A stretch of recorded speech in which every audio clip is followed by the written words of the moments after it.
स्वागत है आपका मीडिया में। बहुत बहुत धन्यवाद आपके। क्या रहेगा सर, कैसा फील कर रहे हैं? हल्के में जा रहे हैं, जनता की जो समस्याएं हैं उनको क्या आश्वासन दिया जा रहा है? देखिए, राजनीति के दो पहलू हैं जी। यदि आप सरकार में हैं तो जनता के आप काम करवाएंगे, और यदि सरकार से बाहर है तो जनता की आवाज उठाएंगे। माननीय उप मुख्यमंत्री दुष्यंत चौटाला जी ने 2019 के अंदर जब हरियाणा विधानसभा का गठन हुआ, उन्होंने चुनाव लड़ा, तो उसके बाद 10 सीटें आई और सरकार के अंदर हिस्सेदारी आई।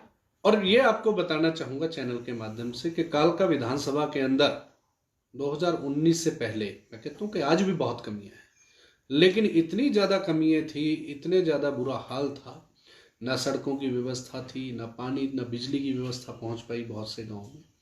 लेकिन जब भारतीय जनता पार्टी और जननायक जनता पार्टी के गठबंधन के जो सेकंड पार्ट शुरू हुआ, जिसमें बहुत से अहम डिपार्टमेंट जो पब्लिक से जुड़े थे वो माननीय उप मुख्यमंत्री दुष्यंत चौटाला जी के भी पास थे, तो सड़कों के अंदर आज भी हम संपूर्णता नहीं कह सकते, लेकिन बहुत सी ऐसी सड़कें जिनमें वाकई में बहुत ज्यादा जरूरत थी, उन सड़कों का निर्माण किया गया।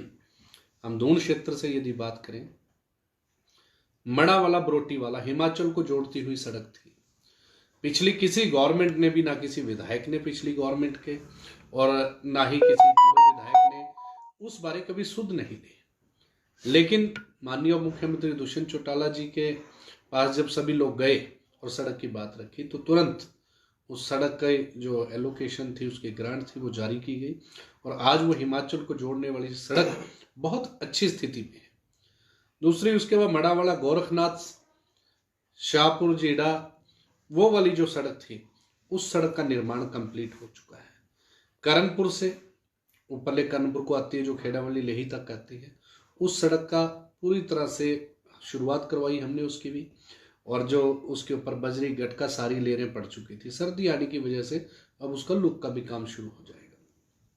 उसके अलावा सुखो माजरी गांव की, जट्टा माजरी गांव की, मल्ला मोड़ से कालका महामाई तक का रोड हो, बिटना रोड से भैरों की सैर का रोड हो, बिटना रोड से ही शिवलोतिया धाम का रोड हो, मल्ला मोड़ से रायतन को आती हुई सड़क हो, मल्ला से नंदपुर मोड़ से मल्ला हो, बेरगढ़ी वाली सड़क हो, धामसू वाली सड़क हो, या भगवानपुर रायपुर वाली सड़क हो, हिमशिखा की सड़क हो, ये काफ़ी सड़कें जो इस पिंजौर ब्लॉक की बताएं। कई जगह पे देखा जाता है कालका विधानसभा में आपके कर कमलों से काम अच्छे हुए हैं, पर लेकिन वो पूरी तरह से उनका लोगों को बेनिफिट नहीं मिल पाया। जैसे हम बात करते हैं, ये अपना जो यहाँ पर डैम बना था, वो डैम पे काफ़ी करोड़ों रुपया खर्चा आया, पर वो चालू नहीं हो पाया। क्या कारण है? देखिए, एक तो डैम ये हमारी गवर्नमेंट में नहीं, ये उससे पहले का बना हुआ है। जिसने जो काम किया उसे उसका श्रेय जाना चाहिए। और इस डैम के बनने के बावजूद यहाँ पर ठीक है, उसके ऊपर अनियमितताएं काफ़ी हुई थी डैम के ऊपर, लेकिन उस डैम को बनने के बाद हमारे क्षेत्र का ये नहीं कहते कि हमें कुछ लाभ नहीं हुआ। चाहे वो डैम कांग्रेस ने बनवाया था, लेकिन उस डैम का हमारे क्षेत्र को बहुत लाभ हुआ है। पानी का जो इकट्ठा होना, इसको तरस रहे हैं। आज यही नहीं, पूरे देश के ये हालात हैं। तो मैं कैसे अच्छी शिक्षा मिलेगी, कैसे अच्छा स्वास्थ्य मिलेगा? देखिए, ये ना जो इनके अंदर है, प्रधानमंत्री हैं हमारे देश की, व्यवस्था बदलने की ताकत जो पिछली टर्म में रहे प्रयास किया, दुष्यंत चौटाला जी के अंदर है। अब जो मुख्यमंत्री हैं उनके अंदर है। जहां कहीं कांग्रेस के शासित मुख्यमंत्री हैं तो वहां कांग्रेस के मुख्यमंत्री, अचानक मुख्यमंत्री बदल दिया गया है, कोई वजह रही होगी? देखिए, अगर इस बात पर हम आते हैं कि हमारे ऊपर कई तरह की, हालांकि देखिए, भारतीय जनता पार्टी की शायद किसी नेता ने इस प्रकार का कोई बयान नहीं दिया। हाँ, कईयों ने कहा कि छवि खराब ये वगैरह, लेकिन माननीय उप मुख्यमंत्री दुष्यंत चौटाला जी ने बड़ी ईमानदारी से प्रदेश के अंदर काम किया है। और जब खट्टर साहब, यदि हमारा कसूर था, ठीक है, हमें अलग कर दिया, खट्टर साहब को जब चेंज किया तो इसका मतलब कि कमियां उनमें भी थी, क्योंकि जब 9.5 साल दिए हैं, 6 महीने के लिए ऐसी कौन सी अलग सी वो थी, लेकिन उनको चेंज किया, कहीं कमी होगी। लेकिन खुशी हमें इस बात की भी है कि अब की बार जो मुख्यमंत्री मिला है वो हमारी लोकसभा से है। हमारे क्षेत्र में कभी दिया नहीं, पार्टी दलगत राजनीति से अलग होकर बात करते हैं कि हमारी लोकसभा में मुख्यमंत्री बनना हमारे लिए, क्षेत्र के लिए गर्व की। ईमानदार सरकार थी, ईमानदार सरकार पर अचानक सवाल उठे और अचानक मुख्यमंत्री बदल दिया गया, तो कहीं ना कहीं जांच का विषय है।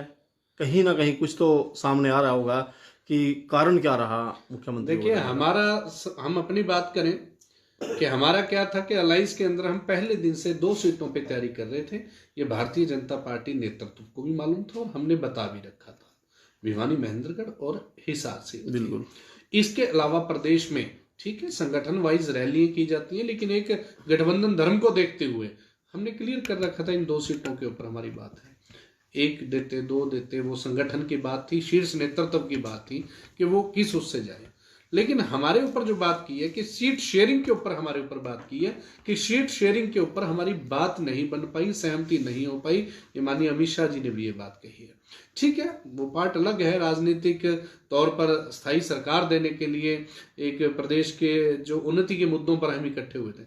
लेकिन ये समझ से परे आ जाता है कि माननीय पूर्व मुख्यमंत्री मनोहर लाल खट्टर जी ने क्या कोई सीट शेयरिंग मांगी थी या क्या ऐसा कारण था, वो भारतीय जनता पार्टी बता सकती है। हटाने का मतलब तो इतना क्लियर हो जाता है कि उनके कार्यों से संतुष्टि नहीं थी। कहीं ना कहीं ग्राफ को उनको लगता था कि डाउन होगा, क्योंकि 6 महीने पहले चेंज करने का और तो कोई कारण हो नहीं सकता। नशे को लेकर क्या कहना चाहेंगे? नशा चरम सीमा पर, नशे के नाम पर पूर्व मुख्यमंत्री ने रैलियां निकाली लेकिन नशा नहीं रोक पाए। नशे के बारे में आप क्या कहना चाहेंगे? ये भी कारण हो सकता है आज युवा बाहर की तरफ प्लान कर रहा है। सबसे गंभीर समस्या, सबसे गंभीर मुद्दा जो आज है, नशे का है। और हर किसी बात पे हम किसी को दोष दें, वो कहना हर बार सही नहीं हो सकता, लेकिन ये सामूहिक जिम्मेवारी बनती है। आज एक टाइम था कि पाकिस्तान से पंजाब के अंदर खेप आती थी, क्योंकि पाकिस्तान हमारे से सीधी लड़ाई लड़ने में सक्षम नहीं था। वो इनडायरेक्ट लड़ाई हमारी जो युवा पीढ़ी है इनको खत्म करके शुरुआत पंजाब के एरिया से की थी। लेकिन वो वहां से शुरू होता होता होता आज हरियाणा, दिल्ली, यूपी, आज पूरे भारतवर्ष के अंदर। और मैं कालका विधानसभा की बात करूं तो कालका में भी, कालका के पिंजौर, दून, इवन के रायतन जहां आप बैठे हो इधर भी, रायपुर रानी भी, पंचकुला में कई ऐसे एरिया, बरवाला तक, ये नशे के खेप लाने वाले यहाँ बैठे हैं। अच्छी नीयत से यदि पुलिस अधिकारी के पास एक पावर है, एक सामाजिक व्यक्ति के पास पावर नहीं है, वो सिर्फ इंटीमेट कर सकता है, वो रेड नहीं मार सकता जाकर। कोई अनहोनी हो जाए तो उसके ऊपर कार्रवाई हो जाएगी।